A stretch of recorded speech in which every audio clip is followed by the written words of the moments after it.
The physical infrastructure is now in place to enable internet service providers to access better internet connections, thereby increasing internet speeds in St. Vincent and the Grenadines. This is made possible through the launch of an Internet Exchange Point, or IXP, in SVG. Kisha Woodley has the story. The Eastern Caribbean Telecommunications Authority, in collaboration with the National Telecommunications Regulatory Commission, hosted 2 days of Internet Exchange Point (IXP) training sessions and stakeholder workshop on Monday 25th and 26th January 2016. The training workshop was made possible through the World Bank-funded Caribbean Regional Communications Infrastructure Program (CARSIP) project. The workshop was held at the NIS training room. In light of this, coordinator of the Eastern Caribbean Telecommunications Authority, component of the CARSIP project, Winston George, gave a background of ECTEL's role in the IXP training workshop. ECTEL's mandate and support is to improve and harmonize regional regulatory frameworks. Now, in terms of those regulatory frameworks, ECTEL works in collaboration with the NTRCs in 5 member states: Grenada, Dominica, St. Lucia, St. Kitts and Nevis, and St. Vincent and the Grenadines. And they're currently working on improving the overall regulatory framework. As we know, the regulatory framework now is some 15 years old, and they're in the process of updating the Telecommunications Act. So they would have put out the Electronic Communications Bill for consultation, and it is now under review. It is supposed to go to the OECS Legal Affairs Council soon, so that that could then be addressed and brought to the various parliaments within the countries to modernize the electronic communications sector. Now, all of this that we are doing today is part of the CARSIP project. And ECTEL,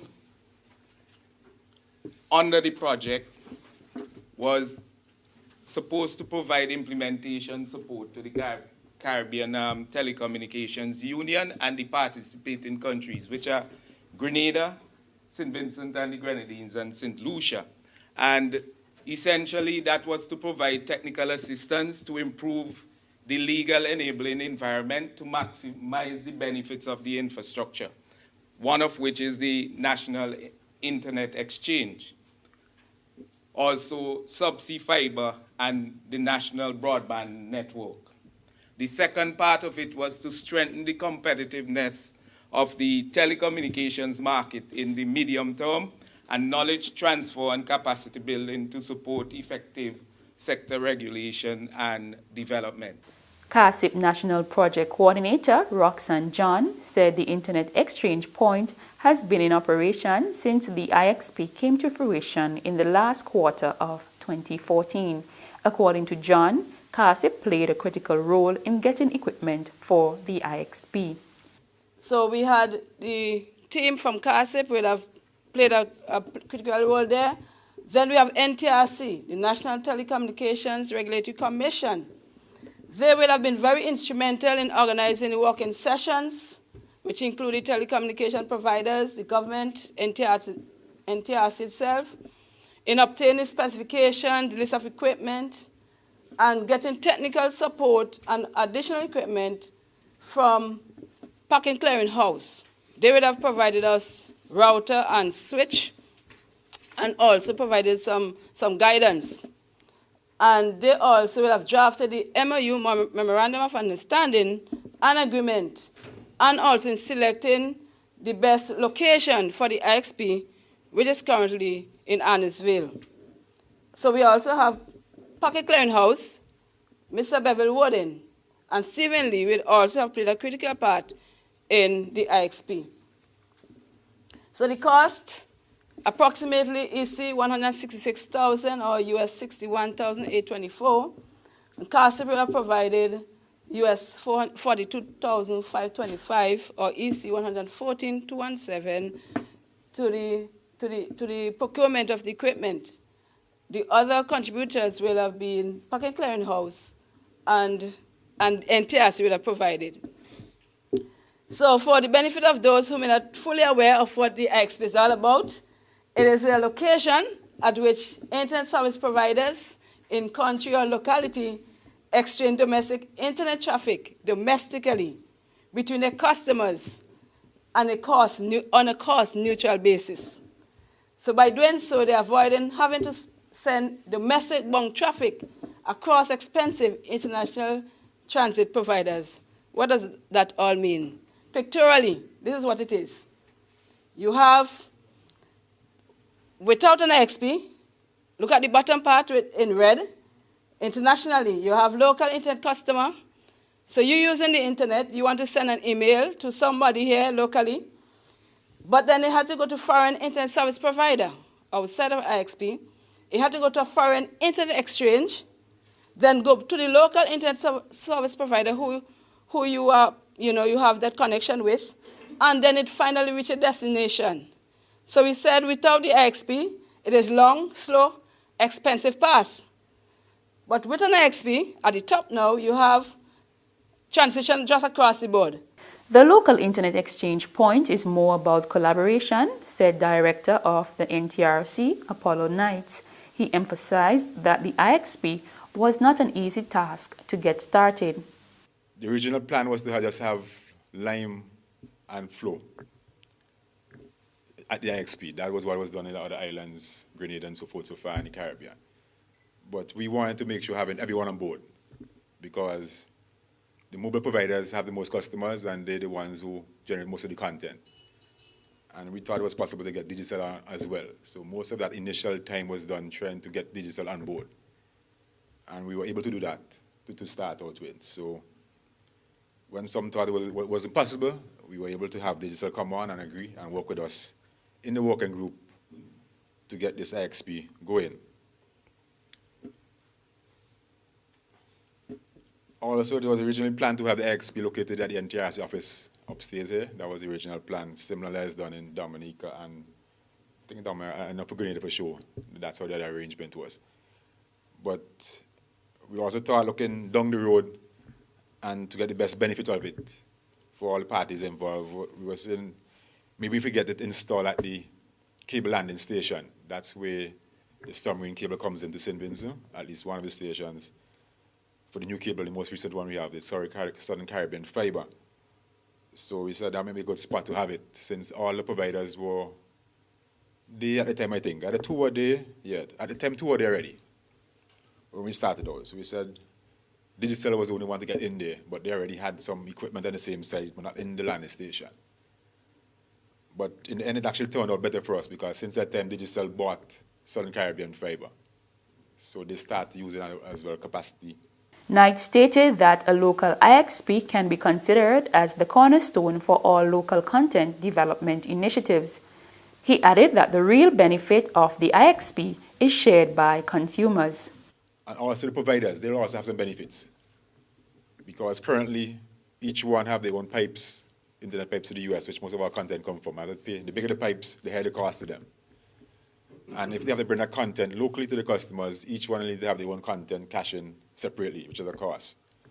But by using the IXP, where they're all connected to, they can have that content individually that's serving each one of them. They can get the content, share that access to that content. So they can save, by having the content locally, they have smaller pipes off island, which is less cost to them, and hopefully they can pass some of that cost savings to the consumer. That's a big hope. Right, and I just want to touch on a few entities I want to thank that were involved in the process so far. I want to thank all the providers that had the staff part of the working groups for the last 2-3 years, from Digicel, from Lime, from Flow. And I also want to thank Southern Caribbean Fiber, which is where we had equipment installed at, which were then bought over by Digicel, but at the time, we had to work with them, and they're not based in St. Vincent. They have a cable landing here, they don't have an office here, they're French base, and you have to deal with them. Sometimes you had a lot of difficulty getting back from them, and Roxanne will be in my case, what's happening in the IXP. So that was a challenge, but I want to thank them for assisting us and get everything working together. I also want to thank Pack and Clearing House, and especially Beverly Wooden, for his work and assistance to us over the last few years. And the former Minister of Telecommunications, Dr. Gerald Thompson, and currently I think maybe Director of Special Projects. This was like a pet project to his. He wanted to get this done for a very long time.